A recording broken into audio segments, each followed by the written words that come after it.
Hi. There are many schools which start the week with an exam on Monday morning and they follow it up with tests every day. Students say it's stressful to have exams and tests every day. And if you ask those principals why do they do that, they say that only if there are exams, students will study. They also add stress is essential. Is it true that stress is essential? Let's explore that in this episode. Welcome to Mindscape Matters, a channel to explore mental health and more. I am Dr. Mohan Raj and I am your guide as we explore this wonderful landscape together. Before we start, let's agree upon what do we mean by stress, because that's a word which is frequently used by people and it's one of the few words which is used as a noun, a verb and an adjective. We all want to be peaceful within and also in harmony with our surrounding. Now we call that as being in equilibrium. Now anything that disturbs this equilibrium is perceived as stress. For example, I could have a fever, abdominal pain or any illness, and that is going to make me feel distressed and is going to disrupt my routine, and I'll perceive it as stress.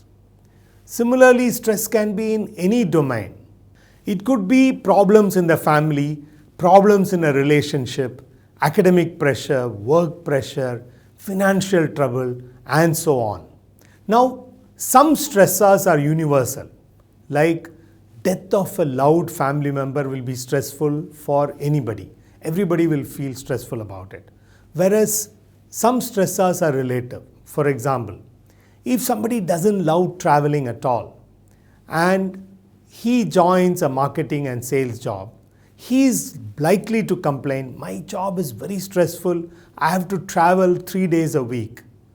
Whereas another person who loves traveling is likely to say about the same job, I love my job, it's excellent, it allows me to see a lot of places while I'm still working. It is like a working holiday.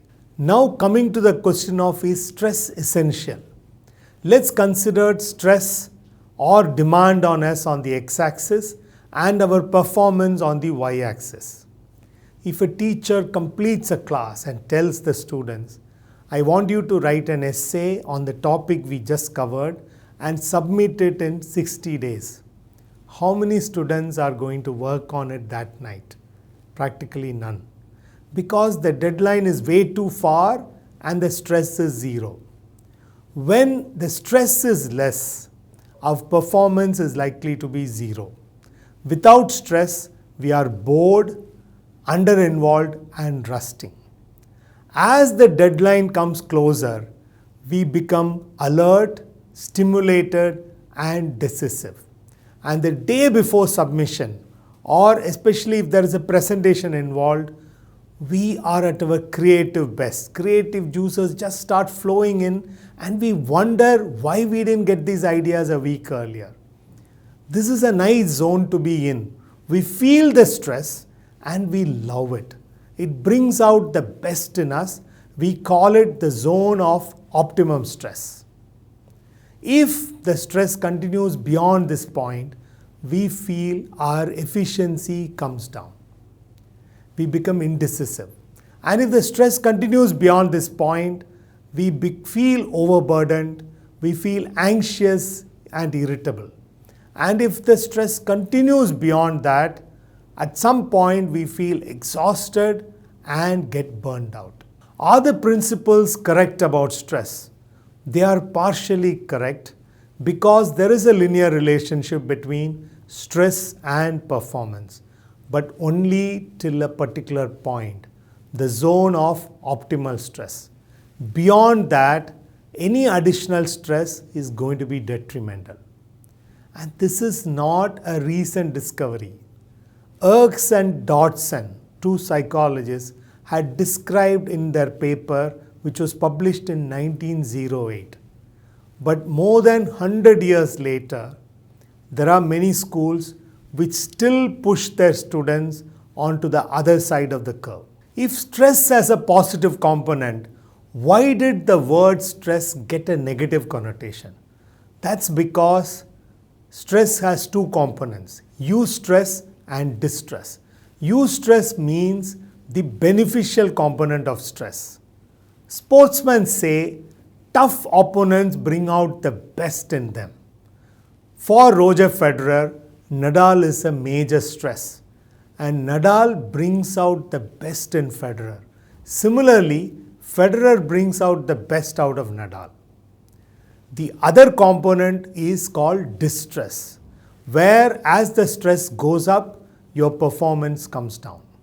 Now, in due course, I guess people stopped talking about eustressed and focused only on distressed, and hence the word stress got a negative connotation. Not just schools, in many workplaces, many employees are on the other side of the curve. In marketing companies, targets keep growing every year. If somebody is doing exceedingly well one year, they are burdened with more targets. For example, a person joined a marketing company, and when he joined, that product's market share was 10 to 15%. He worked well, and at the end of the year, the market share of that company was 80%. He was obviously praised, given rewards.